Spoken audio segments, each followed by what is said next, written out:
Assalamualaikum teman-teman, jumpa lagi bersama saya Ardi yang pastinya di Sinau PC.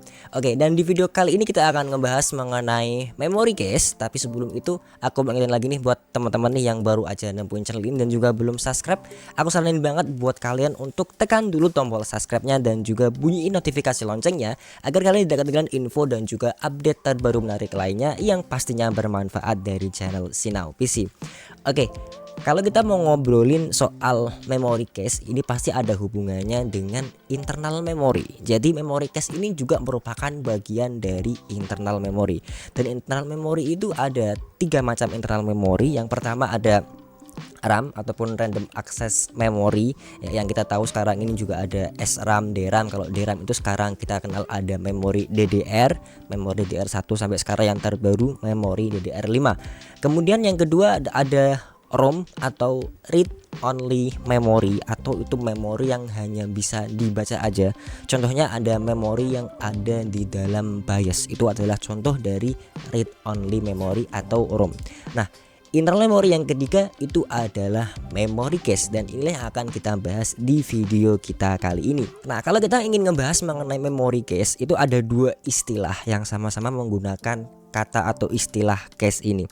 Nah, yang pertama itu ada cache di memory storage. Mungkin teman-teman pernah dengar di smartphone gitu, kalau ada error apa gitu, coba deh dihapus memory cache-nya. Atau juga mungkin di SSD ada DRAM cache.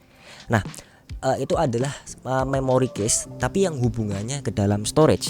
Nah, istilah yang kedua adalah memory cache yang ada di dalam CPU, dan memory cache yang ada di dalam CPU inilah yang akan kita bahas lebih lanjut di video kali ini. Oke, yang pertama kita akan bahas terlebih dahulu mengenai fungsi dari memory cache. Fungsi dari memory cache ini sendiri sebenarnya cukup sederhana, yaitu untuk mempercepat kinerja dari si prosesor atau CPU.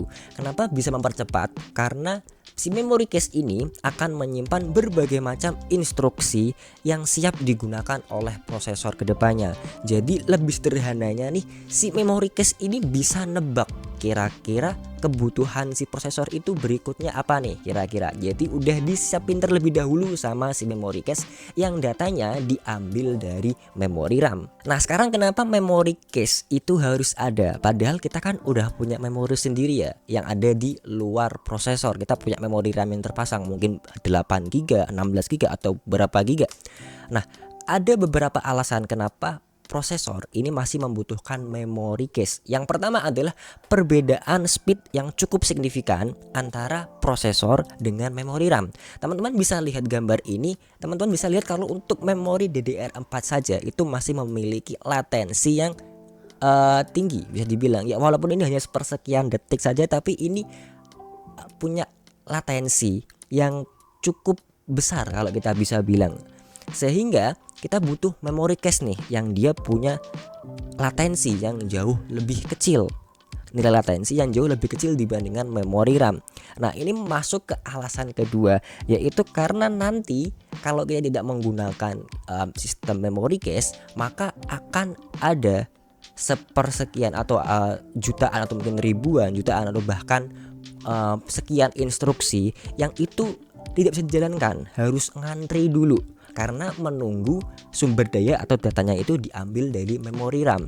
Jadi akan ada sekitaran beberapa instruksi, walaupun itu sekitaran hanya sepersekian detik aja bisa sampai ribuan, bahkan itu instruksi yang tidak akan bisa dijalankan oleh CPU. Jadi CPU-nya bisa dikatakan nanti bakal nganggur karena kecepatan dari CPU dan RAM yang berbeda tadi. Dengan ada memory cache tadi, maka tadi si memory cache ini bisa menebak kebutuhan si prosesornya nanti apa. Dengan demikian maka prosesor ini dia akan lebih cepat kinerjanya karena setiap kebutuhannya akan disuplai oleh memory cache. Nah, cache pada CPU ini masih dibagi lagi ke dalam 6 level cache. Tapi yang paling banyak dibahas adalah cuma 3 level aja, yaitu level 1, level 2, dan juga level 3, atau bisa kita sebut dengan L1 cache, kemudian L2 cache, yang ketiga ada L3 cache. Nah, pada L1 cache atau level 1 ini dia punya ukuran kapasitas yang paling kecil, kapasitas RAM cache-nya, tapi dia punya latensi yang paling kecil. Kemudian dilanjutkan dengan L2 cache, dia punya ukuran memori yang lebih besar dibandingkan L1 case, tapi secara latensi dia masih lebih tinggi dibandingkan si level satunya. Jadi level 2 ini latensinya itu masih lebih lambat dibandingkan L1 case. Kemudian juga sama yang ada pada L3 case, di mana L3 case ini dia punya ukuran atau kapasitas itu yang paling besar di antara L2 case dan juga L1 case. Tapi secara latensi dia juga yang paling tinggi, secara kecepatan dia yang paling lambat dari L1 case dan juga L2 case. Nah, sekarang gimana nih cara kita bisa tahu bahwa berapa sih jumlah memory case pada CPU kalian? Kalian bisa menggunakan software seperti CPU Z, kemudian kalian di sana bisa cek di mana ukuran berapa case sih dari CPU kalian. Misalkan di sini ada dari Core i5 1235. Teman-teman bisa lihat di sini untuk total memory case-nya dari level 1 sampai level 3-nya. Nah, sekarang kira-kira di mana nih tempatnya dari si case tadi? Nah, secara umum atau secara general ya, tempatnya case tadi ya ada di dalam prosesornya. Itu udah memori internal dari sebuah prosesornya. Nah, kalau kita mungkin lebih spesifik lagi, kalau L1 sama L2 case itu dia tepatnya itu ada di dalam core. Jadi CPU itu kan ada core-nya. Kalau teman-teman masih bingung apa itu core, teman-teman bisa nonton di video yang atas di satu ini. Untuk video yang dulu aku pernah ngebahas mengenai core dan thread. Jadi untuk L1 dan L2 case-nya itu tersimpan di dalam CPU core. Nah, kemudian untuk L3 case-nya yang dia punya ukuran paling besar ini, dia tempatnya ada di luar core, tapi masih di dalam sebuah prosesor tadi. Nah, sekarang mungkin yang paling ditanyakan sama teman-teman, kira-kira ada pengaruhnya nggak sih? Semakin besar memory case itu ada pengaruhnya ya untuk kebutuhan kita sehari-hari. Nah, sebenarnya untuk kebutuhan yang ringan mungkin kita nggak bisa terlalu merasakan ya manfaat dari memory case ini tadi yang lebih besar. Misalkan untuk processor seri terbaru lah, karena dia punya memory case dari L1 case sampai L3 case yang lebih besar. Tapi kalau untuk penggunaan sehari-hari mungkin kita tidak terlalu ngeh ya akan perbedaannya. Kemudian juga dibantu dengan SSD dan juga RAM yang udah kencang, mungkin kita secara kelihatannya itu kita nggak bisa merasakan.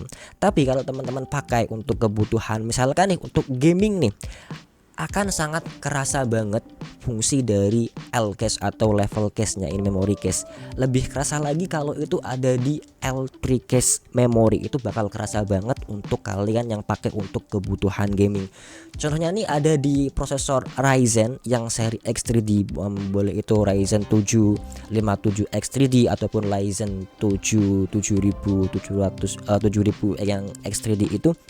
Nah, di mana prosesor yang X3D itu dia mempunyai konsep dengan cara menumpuk memory case dari memory case L3 nya. Itu kenapa bisa sampai tinggi banget, karena itu sebenarnya ditumpuk memory case-nya. Jadi tidak ditata secara horizontal, tapi ditata secara vertikal. Jadi itu sebenarnya hanya menumpuk memory case-nya saja.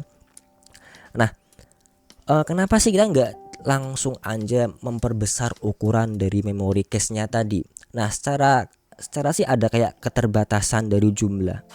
Mungkin bukan keterbatasan sih, tapi ada sebuah konsekuensi dimana kalau kita menambahkan kapasitas yang lebih besar dalam sistem memory case, maka konsekuensinya adalah nilai latensi yang akan lebih tinggi juga nantinya. Nah, jadi mungkin itulah yang menyebabkan kenapa Ryzen yang seri X3D itu dia punya konsep dengan menumpuk L3 case-nya. Oke, jadi mungkin cukup itu aja untuk video kali ini mengenai memory case. Buat teman-teman yang suka dengan video ini, jangan lupa untuk klik like dan juga di share videonya. Buat teman-teman yang belum subscribe, aku saranin banget buat kalian untuk tekan dulu tombol subscribe-nya. Kita akan ketemu lagi di video-video berikutnya. Tetap bersama saya Ardi yang pastinya di Sinau PC. Terima kasih. Assalamualaikum warahmatullahi wabarakatuh.